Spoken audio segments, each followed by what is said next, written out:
Hi, this is Kate with Kate's Paper Creations, coming to you with my weekly Casing the Catalog video and blog, where I feature items from the current catalogs and try to copy some of the beautiful examples that they have in the catalog and show you how I think they were made, and so that you have some idea and could give it a try yourself.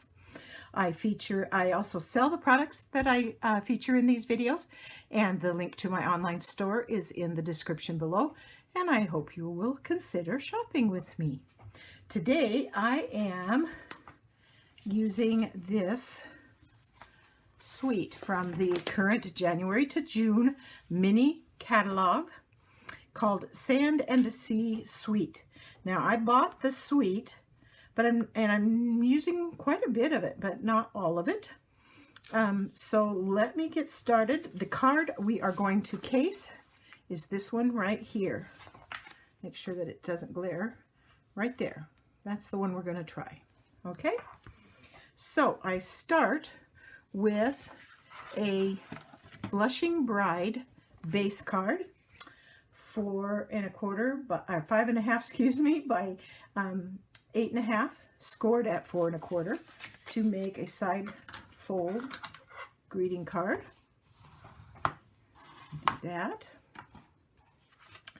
Then the first layer is from the Sand and Sea Specialty Designer Series paper, and it is really, really pretty.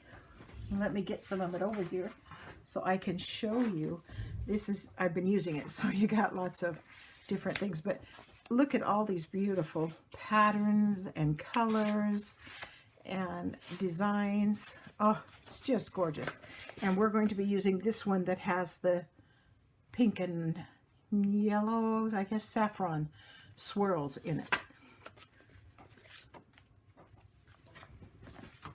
And it is cut, we're not going to be attaching it yet, but it is cut 4 by 5 1/4, and it will eventually attach to the front of the card like so.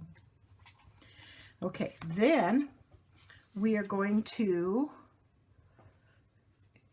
use this embossing folder that has this lovely embossing die in it, and then we will cut it out using the die from the die set. So let's start by embossing, and to do that, you need to cut your paper a full 4 1/4 inches wide, and I am using the pearlescent specialty paper. It has a lovely shimmer to it, and it makes all the difference in the world for making this card, and I'll show you why in a moment. And I'm going to just put it in the folder and center it there, and it needs to be long enough to catch all of the little edges. So that's what we're going to do, and we'll emboss it first, like I said. And so when you're embossing a 3-dimensional folder, you just need the base plate by itself, the number 1 plate, the folder with your paper inside, and plate number 4, and that will emboss it. So let's do that.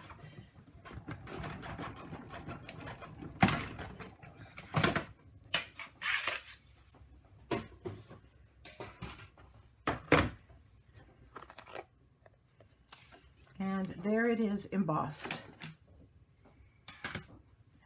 I hope you can see that. It is just absolutely gorgeous. Now we are going to cut it out using the die from the set, and it's this 1-piece die right here, and this is what it looks like. And so let me set it up here. And it's not hard at all, really, to get it to line up. I have made this now 3 times, and I've not had any trouble at all getting it to line up. Put that on here.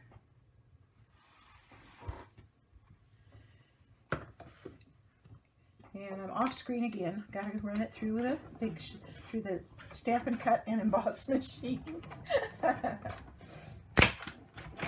Okay.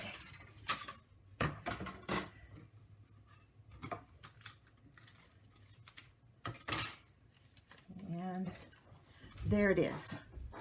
There might be a few little brads in there that, or chads in there that we need to help get out of the way. But it cleans up really well and really easily. Doesn't require a lot of messing around. So there's the piece that we are going to color, okay? And to do that, I am going to show you what I did. I cut another piece out of just plain, another die cut out of just plain copy paper, thin copy paper.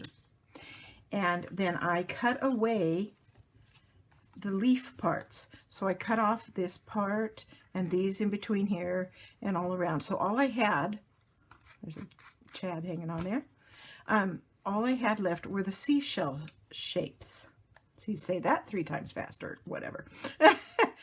And I put my removable, Tombow removable adhesive on the backs of these, and I used them to cover up my seashells so that they wouldn't get ink on them when I'm daubing around them to do the leaves. So this is what I did, and I think you can appreciate that because the daubers are a little bit hard to control, and so because they're, you know, they're just a broader thing, and so they're a little bit harder to keep within the boundaries when you're doing it. Okay, let me bring in my scratch paper, and we'll just start with the green. And I'm starting with it first because after I get the green done, then I'll be able to come back and start pulling off the masks and doing each of the individual shells. So we'll start with the Pear Pizzazz, and we will dauber the color on.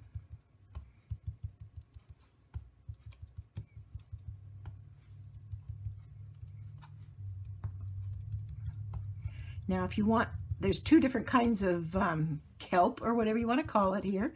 If you want one to be a little bit different than the other, just dauber it a little darker or a little lighter, however you want to do that.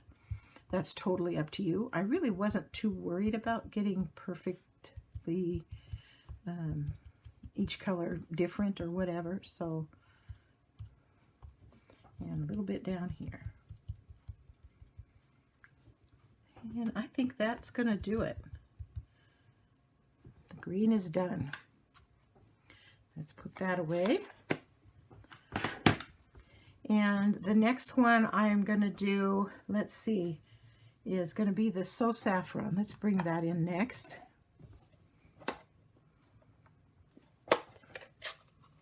I have individual daubers for every color of my in Stampin' Up! Color. I keep them in a case like this.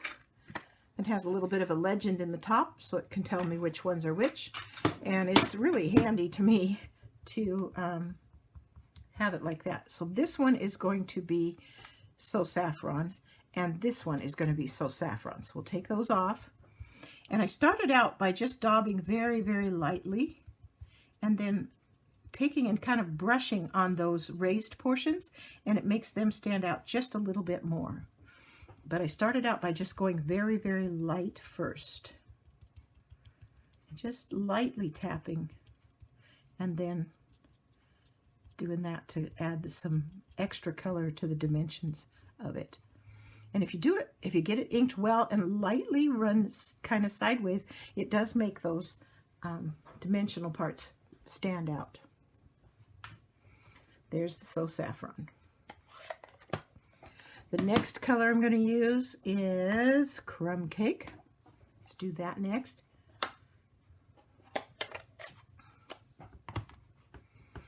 And that's going to be this shell right here. So we'll pull that up. And again, just lightly adding the color.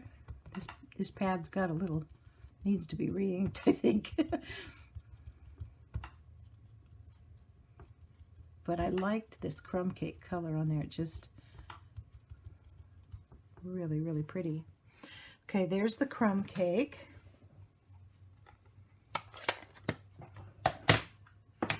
Next, I will do the Blushing Bride. And you can notice that on this particular shell, I did not do this little section here because I'm going to do it with, like, it's the pink showing through. And this takes a little while. This ink takes a little while to dry on this pearlescent paper. So you want to be somewhat careful not to smear it, but it's also to an advantage because see, when I put this pink on there, I got it too much into this area and I was able to just kind of wipe it away. So that was handy. So here again, I'm going to do this large shell with the Blushing Bride.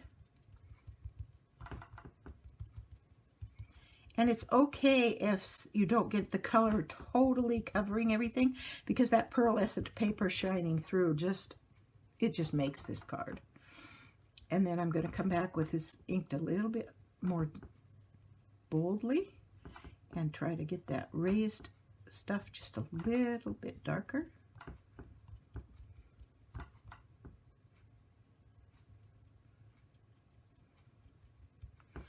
There we go. There's the Blushing Bride one. And I'm going to do the last one, this little guy right over here, with Melon Mambo.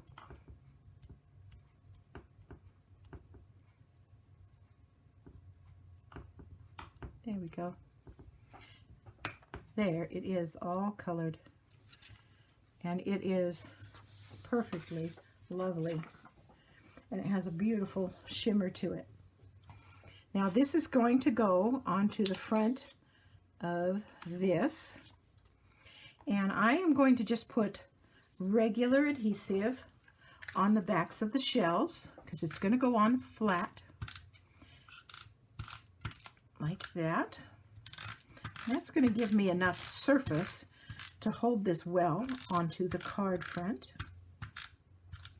But then I'm also going to come back with just a little bit of my two-way glue pen, and I'm going to put some glue on just a little bit of these so that they will stay down flat and won't get caught on the card envelope or something like that. It doesn't take much.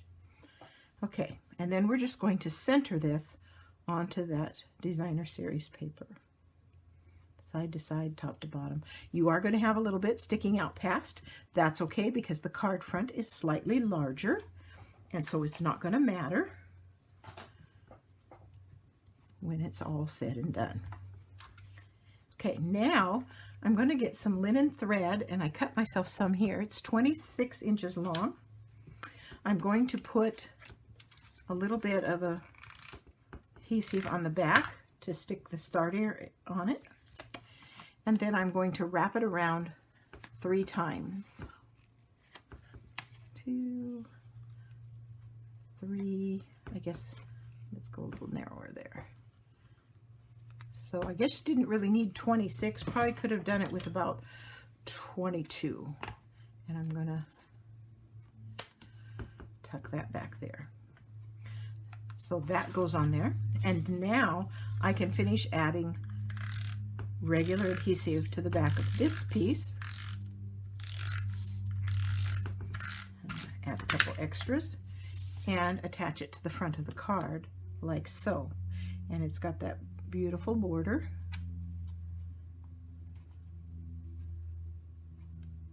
All the way around, just like that. And then for the sentiment is cut with the dies from Tasteful, what's the name of them? Tasteful something. I have it here. Tasteful Labels. Sometimes I just can't remember. And this is the shape. And then I used the sentiment. I'm going to stamp it with Melon Mambo so it really stands out. And I used the sentiment from the Sailing Home stamp set that says, "Let hope be your anchor through the storms of life." And I'm going to just stamp that on here like this. And get that away. And then this will go on with dimensionals over the thread that we put on.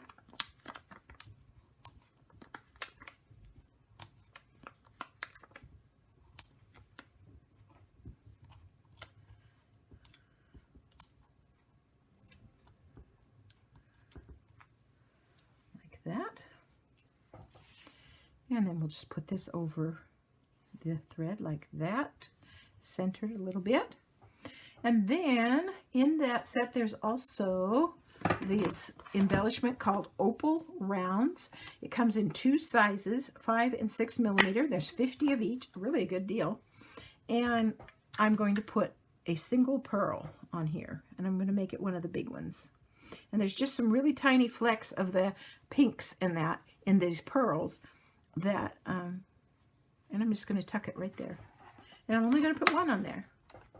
And that is as close to the book as I could get with my things. And there's the first one I made, and there's the second one I made. Now, I tried making this with regular basic white cardstock. And I put it on here and I colored it. I was playing around a little bit. And it works, but it's just does not have the depth that you get when you use the pearlescent papers. It's pretty, but it just doesn't have, I don't think it has the same life to it that the pearlescent papers give it. You'll have to tell me what you think. Leave me a comment and let me know. Thanks for stopping by. I hope you enjoyed today's Casing the Catalog video.